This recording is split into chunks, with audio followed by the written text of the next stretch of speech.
Os aspectos econômicos do continente europeu, iniciando aí a unidade 2, aula 1.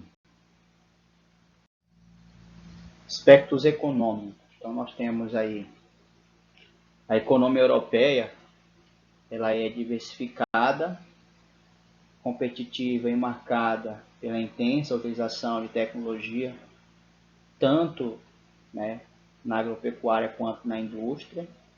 Isso acaba tirando, né, a mão de obra, e a máquina acaba ocupando o lugar do homem, né, tanto na agropecuária quanto na indústria.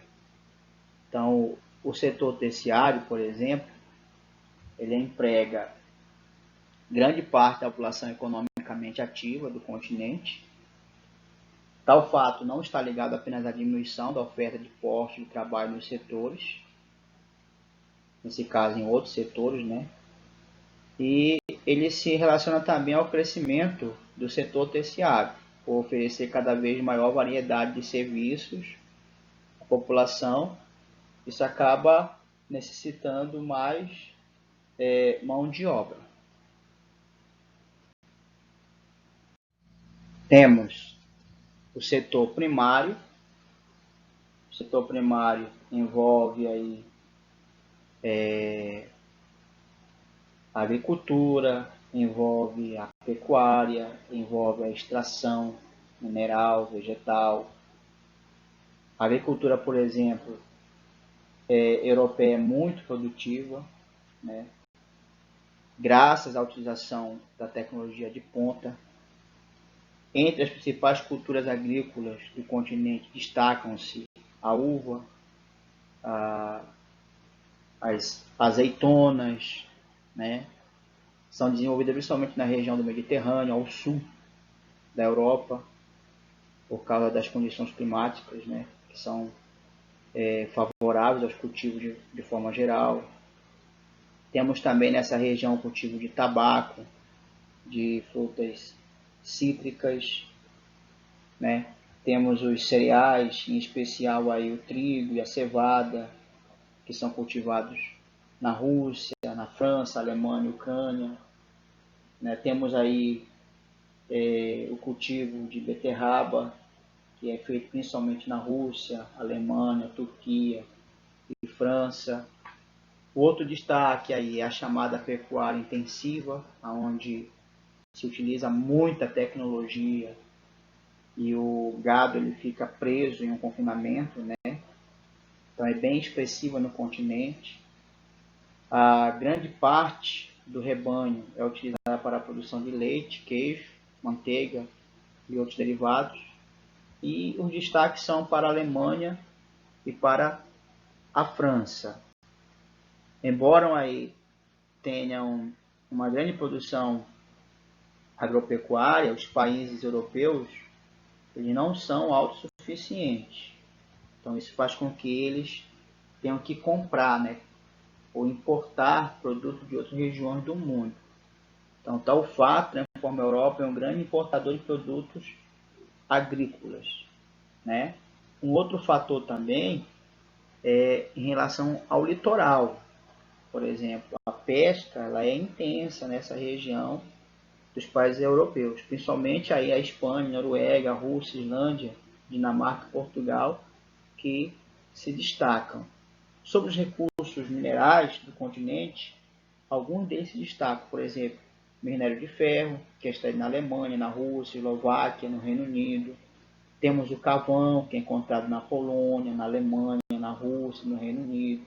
Temos o gás natural, que é encontrado na Romênia, na Rússia, no Reino Unido, nos Países Baixos. Temos o petróleo, que é extraído na Rússia e nas águas do Mar do Norte. Então, são algumas características do setor primário. Temos o setor secundário. É importante frisar que o setor secundário envolve a indústria e a construção civil. Teve seu início na Inglaterra durante a chamada Primeira Revolução Industrial, no século XVIII. A partir daí se espalhou pelo continente, depois para o mundo.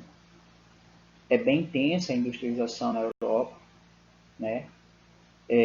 Nas últimas décadas houve uma diminuição, porque muitas indústrias acabaram se deslocando para outros países com mão de obra mais barata, baixos impostos, outros atrativos. A produção industrial aí engloba vários segmentos, como por exemplo a indústria de têxtil, o siderúrgico, o naval, o químico, o automobilístico, o metalúrgico, o eletrônico e de alta tecnologia. Na página 355 nós temos um mapa que mostra as principais áreas industriais do continente.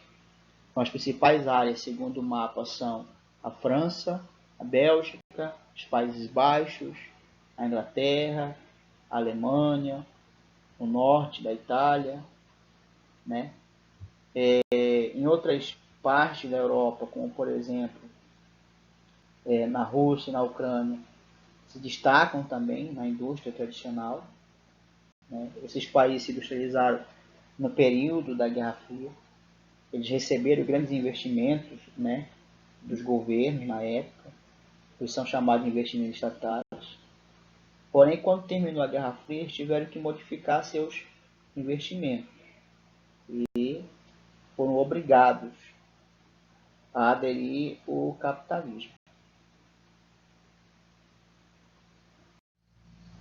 Temos o setor terciário. O setor terciário é o setor que envolve aí a prestação de serviços, como por exemplo transporte, instituições financeiras, turismo, entretenimento, hospitais, restaurantes, né? Além de atividades comerciais. Por exemplo, o turismo é uma importante fonte de renda para a Europa, pois movimenta hotéis, restaurantes, atividades de entretenimento, transporte. Tá?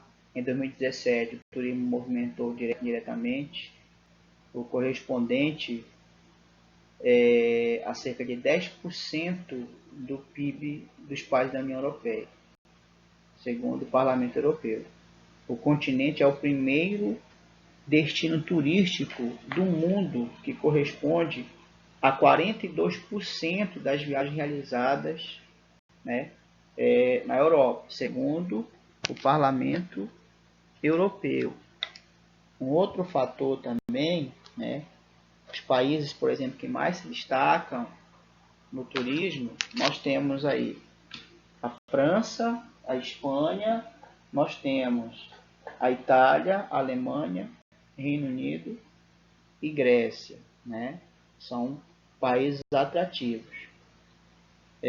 Por exemplo, a Itália, ela recebe muitos turistas atraídos pelas construções históricas, pela comida, né, gastronomia e também pela religião, principalmente aí o Vaticano, né? A Alemanha já ela atrai turistas por vários motivos. Um deles é o Muro de Berlim e os campos de concentração nazista, né? Também acabam atraindo aí o turismo na região. Quanto ao sistema de transporte, a Europa apresenta uma rede bem diversificada. A região centro-ocidental tem a rede mais densa do planeta, né? Temos ferrovias, aeroportos, rodovias e portos. Isso acaba facilitando a locomoção de pessoas e mercadorias e acaba gerando também expressivos números de postos de trabalho, né? Principalmente nos países que integram a União Europeia. O transporte aéreo é muito utilizado, visto que há várias rotas e voos para diversos destinos, e a concorrência, que é muito estimulada pelos governos com a diminuição dos preços, isso acabou, né, favorecendo ainda mais para as pessoas viajarem mais. E as empresas também consideradas não seguras são proibidas de atuar nos países da União Europeia para assegurar ainda mais, né, a qualidade e a concorrência dessas empresas aéreas aí. Sobre a União Europeia, A ideia era integrar economicamente todos os países da Europa, desenvolver uma economia regional com o objetivo de disputar com o mercado internacional e reduzir as barreiras para a circulação das matérias-primas e dos produtos a serem comercializados. Então, antes de chegar à União Europeia, né, em 1958 foi criada a Comunidade Econômica Europeia, formada aí pela Alemanha Ocidental, Bélgica, Itália, França, Países Baixos, Luxemburgo e depois outros países acabaram aderindo a essa organização.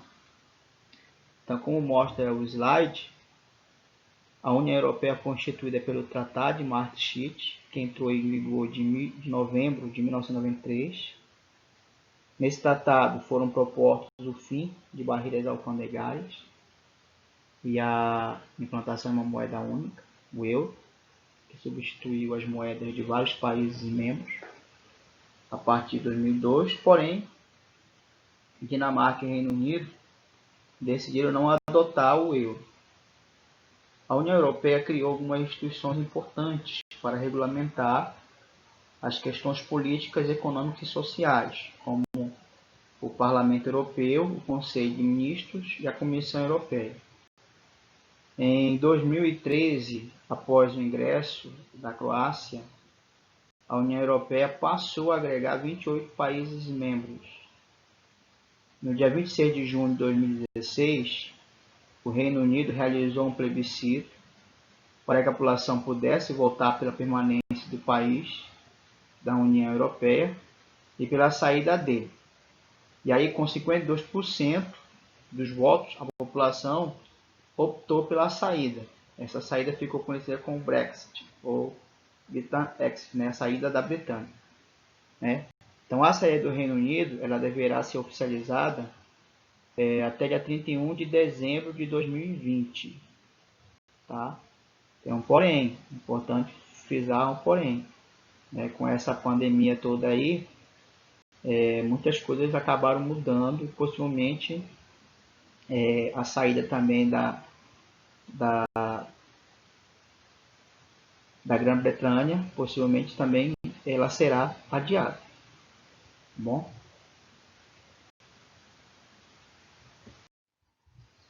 Então façam agora, após a leitura da unidade 2, jogo rápido, página 359, atividades 362, tarefa 363, Max Desafio 364 e 365. E você aprendeu 366, beleza? Qualquer dúvida eu estou no privado, é só me chamar, tá bom? Um abraço, beijo.